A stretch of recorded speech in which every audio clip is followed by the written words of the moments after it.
kubaire kusakanya kubaire kugulumiza Katonda wano ku kanisa enkulu eyaba Anglican mu bitundu ebyebusoga eya Christ's Cathedral ebugembe abemikwano abenganda webawaireyo bambi okwida wano okusabira omwoyo ogw'omugenzi Dr. David Kazungu Kantale bambi yafiire obulamu obwenseno. Dr. David Kazungu mukidi bulungi nti yafiire olunaku nga lwa Sunday era nga akobewa okubanga yafiire ekirwaire ekyomutima cardiac arrest wabulanga okufa kwe kwalese ekinogogo kwalese ekiyongobero mu bitundu ebyebusoga ni Uganda okutwalira awalala olw'emirimu makula emirima egy'amaani gyabaire akola okuboneka nga akulankulanya ekitundu kya Busoga n'okulankulanya Uganda okutwalira awalala.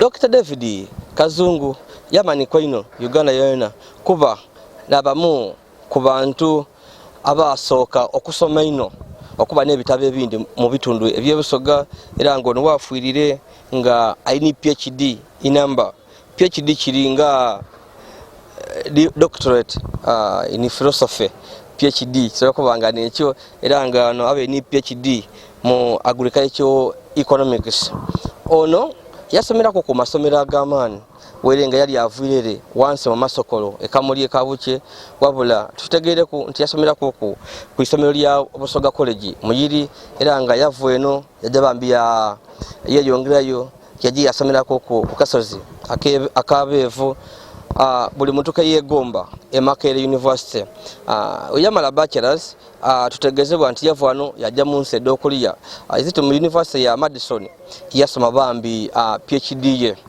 era nga olwaveno yatandika bambi okola emirimu nga tubakobera ina mirimo mingi gyakose mu government eno nga yali ku ambassador wa Uganda munsi ya France yali ku chairperson awakakiiko Canadis mu Uganda yona akoze ku emirimu we ekamuli ngotwere kuba nti yali member wa parliament owa Greater Bugabula county nga Bugabula bakali kugitaba mu ngekali Buyende ni Kamuli district ne member wa parliament yasoka ngotwere ku kino ono yayamba abantu be nti yali yakuze kuzemu nga afuire omirimu gino gya public service nga umwire ba mobwa kia person oba isente boka akagaba emirimu aka service commission ekamuli tiya kumakono yali kunikia person oweidwaliro eri ekamuli eyo era nga agire nga akola ko kubambi emirimu egyendawolo nadala mobwa kia bazinga bwa Busoga ni Kamuli district bambi okutwaliza walala nga wenkobye ona kulwalero abantu besombaire okuva mu bitundu ebyendawulo okwida wano ku Lutiko ebugembe oba ku Christ's Cathedral wano ebugembe bambi okwida okumusabira nga baidukira olwebyo birungi byakolere Busoga olwebyo birungi bambi byakolere Uganda yona era nga wano ku Lutiko ebugembe buli muntu avurenga yo kwogera bambi aberenga amwogera ku birungi ngakoba ati Busoga bafurira omusada empaji bafurira empango oboli awetaizibwawo era ngo nabasenga balikoba nti babenga bamunaza ku nti ni dictionary ya Busoga nga kyenda kyacho n'okwebuuza abamu ku basada bambi abakugu abasada abevu omuntu babire nga asobola okujja yabebuuzako ebitundu asatu kunzi ukikobi kuba nayegera mu Kazungu kaina agabana ku bitundu 10 naba bitundu 4 kujendi kuba nafundira Songa wa Kazungu nangobi yokoza dati Kantale yali ngobi ni nangobi wange yena Yazid mbeda haoni omusayi gwagema basanukirala era nzina ikitinga kufananya chemistry mu ngeri nigi okwagala mu ofisi munange akuba tiyatolera muziro nze namayini kimala ngedde ndi mubazi oba nanze nasokera minus 1 kubanga ye yazaalibwa ku luguudo wano endakabukye ku luguudo bwedi yenazaalibwa emutaidi zenazaalibwako mbere masokolo ng'okutambula ntambulanga nga yomusanvu okujja ekirero okusoma okiwano nga ndi wa myaka mukaaga awo ti minus. Kazungu abaire ayenda okusoma. We've had the opportunity okutambula kunaye nga kumikolo ekyokufiirwa erya graduation yekyaki ye nga akumanyi obwire ayembedde oluisi olwokuba wakaseza naalitutwala oluisi kukaleti era bwe mutuuka leeti mwatya enyuma eyo aye muba muli awo lyokona abantu batandika okwemerera bamwese ajja maleero uyo ajja kwogera aye bakaba batyo aye nakaye batusembera kumpi n'emizindalo okuwuliriza Kazungu kyali kwogera ng'era oluisi bwewuunya bw'owoogire naye emmotoka ng'omuntu bw'ogire naye emmotoka mulumya mboozi nyingi bwagema akazindalo kaye okwogera aba muntu wundi always mako ate ekitone Katonda kyaba yamuwaire oba kyamuwaire ekyokwogera n'okukungaba ku bigambo by'okusoma. Lata baife abaire ayenda enkyukakyuka enkulaakulana era ebyo Dr. Nabuliso agyogeire bulungi era in the quest of okulaakulana nga Dr. Nabuliso bwako byenkaana ye nga kabuke ajeeta katutosito obwebwabo era nga ennaku ntono ino okutola kubwabaire nga alina emirimu e Kampala ndowooza bwe yali empyawo okwali nga bwabala naye kintu e Kampala ajja tasobola kumalayo wadala 2-3 days nga amakinga sure aya ekabuke ewamangalitawo.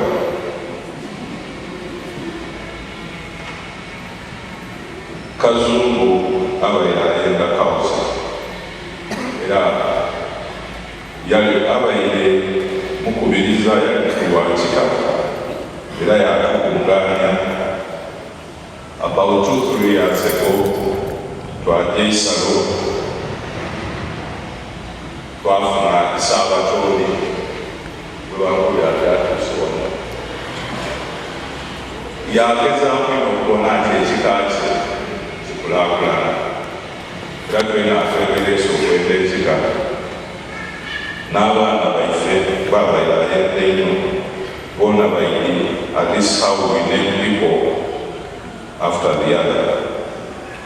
And to the grandchildren, you lost the friend. Abaire ayenda bayikulule ino era nga ne mumulwaire muno bwe bamutuukawo he feels no pain yasmilinga bweba bayinayimuno aye nga bayinamuno bayinye atakusmaile. Dr. Kazungu yayenda community omukyala yankoba ati muna akitooka omusaaza obyakola abasaaza abaliga mukama yebazibe mulimu gali okano kankobi anze namukoba kuba yogeire bingi ziza namugaa nkyali muna ekikulu kiri nti nze niiwe tulini kyetuleze Dr. Kazungu bwofunanga omukazi omwendanga walekanga omukazi oyo yakuwa Katonda olwaire niwe obaka olikumudolongadolonga olekanga mukuku esaawa eyo ey'okuwa Katonda nga naaliwo kubanga era amaze yankuba ati omaliwo mpaakunga ng'omukazi olwamaliya n'okwaluka n'ojja omusaadde agabala bamala bakweta ati munafayo yewajja omusaadde akoze atya alwalire waire omaze emyaka 20 bakweta kale omusaadde wofunanga omukazi niwe ofuna abaana otadolonganga mukazi oyo owesaalida kutukuyo kukuwa Katonda baliwe kukoba ati mutwalira Katonda aye abenda kuwakaka ati munama ku Katonda kama nibasibwe. That was Dr. Kazungu. I'm not exaggerating. Era nga nze bwe ntuuka ekabuki nze bayirawe mwana wa bamutesi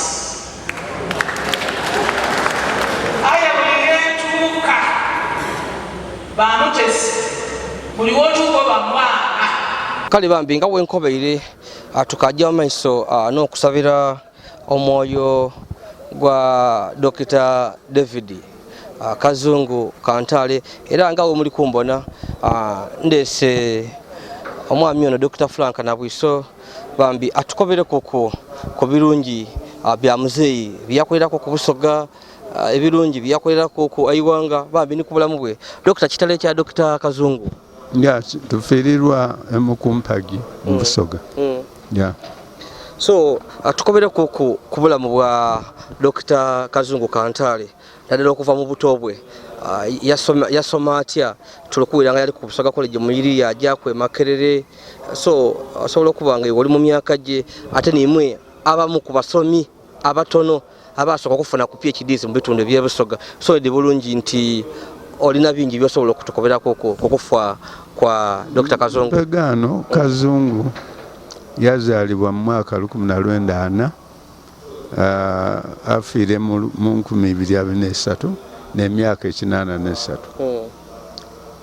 Yatandika okusoma Bugeya Primary School yabaako Embulamuti era awo yava okujja mu Kamuli Junior Secondary School. Mu Kamuli Junior Secondary School yayingirayo mwaka gwa 57.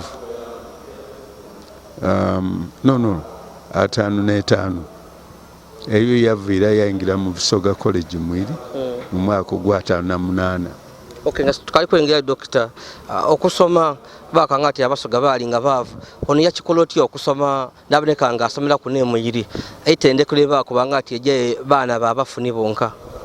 Nze ndowooza nti Katonda ne yakola ebyo kuba zeena latawe ne latange bali babuulizi ba kanisa so twajanga tutyo nga emitwe ne gituyamba bw'ojja mu isomero babona nti oli mu kalenzi oli mu magezi abasomesa basobola okutulwanirira.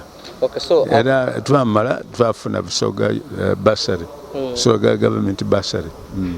So tuvuire Busoga College muyiri ayingire Makerere yagira ku government bwe yava emwiri yajja mu Samuel Baker secondary school egulu yayisomera haya memali yaide Makerere mu 1965 ate government yobote mu kiseera ekyo eyaliwo okuva mu 62 kutuuka 7 n'omulala buli muna Uganda yasoma yajjanga Makerere University ng'emusasulira fees so twatambulira ku government nankana bursaries.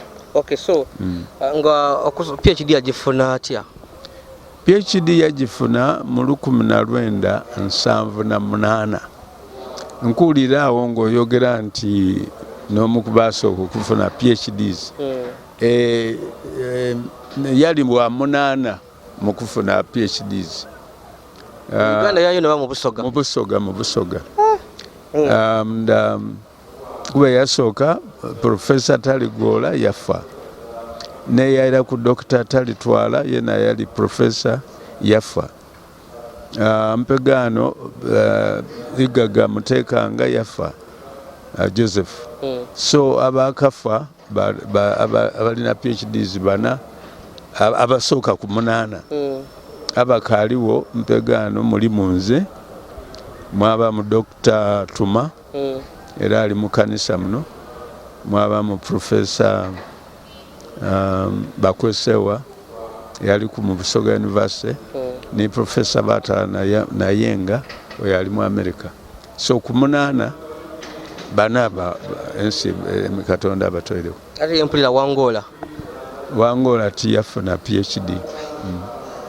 Aye nga musomi mulungi. Yena muwulira bamwogera kwino. Yes. Okay, so mirimu kyoba oliawo gye tube twidukireko ku Dr. Kazungu Kantale naddala biki byakola okuzimba Busoga n'eiwanga lyona lyona oba oliawo byosobola okuba oti bino tosobola kubibuusa maiso. Nenda ino kusigala ku Busoga. Nze omulimo gwe mbona gwe yakola mu Busoga ebintu bisatu. Ya final ku by'amasomero ku education. Mu 1982 bwe yali member wa Bugabula West niga mu government y'Obote yatuwa amasomero 22. So yalwanira ekitundu kye Bugabula nga balini owekitiibwa Batumbya. Amasomero ge baatwala aga secondary mu mwaka ogwo 1982 muli mu Luzinga, mwabaamu Buzaaya College, mwabaamu Bugulumbya, mwabaamu Balawoli, mwabaamu Niweesonere. So 5 girls schools they baatwala mu 1982 mu education. Bwe yali ku minister mu biseera bwe yatitta olutwa yatukolera ekintu ekikulu ennyo kyenenda Busoga kitegeere nti ebaali balonda primary teachers colleges de banaafuula mu national teachers colleges. Yakola decision Kaliro primary teachers college bagifuula national teachers college. Pegano national teachers college eri part of university yebatairewo specially ku training abasomesa bajeta Uganda National Institute of Teacher Education. So omulimo gwa education yagukola ne mu ku starting Busoga University ne yali secretary wa akakiiko akategeka Busoga University. So bambi omulungi atukaja mu maiso ni Dr. Frank Nabwiso nga tukobera ku birungi ebyomugenzi oba oli awo betu kujja okumwidukira koko kuba wano kulutike ebugembe abantu baidye mu bungi obulange ekibalese kuida kusima mirimo ngotole ko byo kusoma ebye education ebyendegeza contribution kyedidi yakola mpegano ye ni baine basatu Dr. Tuma Dr. Wilson Kisubi era bali muno mu church no mugenzi nume waibali na bapaswedinga Kadaga bakubira government omulanga okwigulawo ekitundu kyekyando government yata mu sente okutamakinga oluguudo oluve mu Sita oluje ekyando yebaitira Bishop Hannington era n'okutaaya amasanyalaze n'amaadhi. Nze ekyo bwe mbonanga kanisa buli 29 Oktoba abantu bajja ate nga abalambuzi bali kweyongera obungi nze mbona nti ekyo yakikola namaani. Ekyokusatu abantu abasomye ennyo mu Busoga basinga bungi tibaire eno basigala mu bibuga bire ebinene Kampala idinda ebakolera emirimu gyayo obevu banaibwe.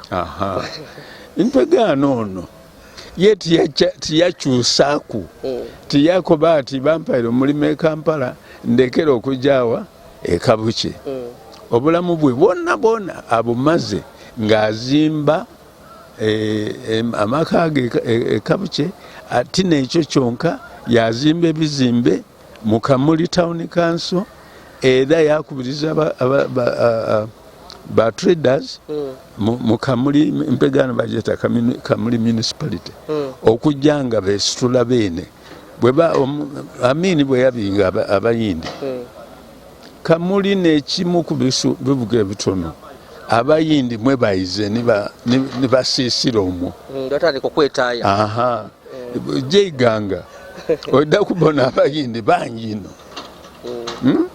mwidinda muno bangi ino mu Kampala bayindina Abachina baidye batandika n'okutunda obuntuntu obutontono aye ekamuli nze bwenje ekamuli titera ino kubona bayindi baize senzo mbona nti omulimu ogwo gwona yatukolera okuyamba kuba abasuubuzi baine okwekolamu emirimu egy'okuzimba ekibuga bene na bene nga ti bantu bakumbali. Yeah, so that one is kale nze omuntu oyo aira ewaibwe mbona nti n'oyo ali kukola ekintu kire kyebeeta okuyiza enkaana mu kyalo kye kwikizaako ku abantu bo bwaliranga emiyembe. So oyo tumweta omu ku baliida b'enkaana. So bambi oyo ni Dr. Frank na Wisonga yogera ku kunife. Dr. tukumaliriza osobola okuba nga olina akatalekeka okuba oti kino afiire nga awandiise ekitabo ekyo bakyeta From Zero era ekitabo ekyo yakindaga yankoba nakiringamu nga mwine nakola changes era yansaba nawandiika ekyandula ebitabo ekyo. From Zero kyogera ku bulamu bwe ng'omuntu oba ku byagire ng'akolako. Yes, From Zero ekigema ku bulamu bwe n'ebyagire ng'akola. So era ntera ino okubiriza abasoga bawandiike autobiographies kubanga abantu tibawandiika abantu tibali kuwandiika. Nja kuwandiika ku bulamu bwange. Yes, tomana kyojja kuba mu nsi. Abantu abawandiiseeko ebigema ku bulamu bwaibwe wano basoga mbalamu former Chief Justice Wambuzi yaandika ekitabo kye nga bwe yali Chief Justice wa Uganda emikuzi esatu yaba President wa East African Court of Appeal. Mpegano Professor Bakibinga yena yaandika ku bulamu bwe noono atuwandiikira ekitabo. So twenda abasoga ife twemotya abantu baveeyo kozesa amagezi go n'okuwandiika buli kintu abaana balisomanga okwo n'abantu abandi balisoma myaka bisatu mu maiso. Toyanziza naabire Dr. Toyanziza akaireko otwoire kankuleke ojja omaiso oyongere kale. Thank you very much. Thank you so much. Banange oni Dr. Frank na Bwiso nga tukoberako ku bulamu bwa mukulu mwine yafuira mu bulamu bwensi era nga abatukobeire nti Dr. Kazungu ali kuja kuzikibwa onda ku ngalo akutano ere ku kyalo owe ekabuche mu district ye Kamuli. Ndi Yazid Yolisigira akali ku subscribe. Please go ahead and subscribe, like and share our videos.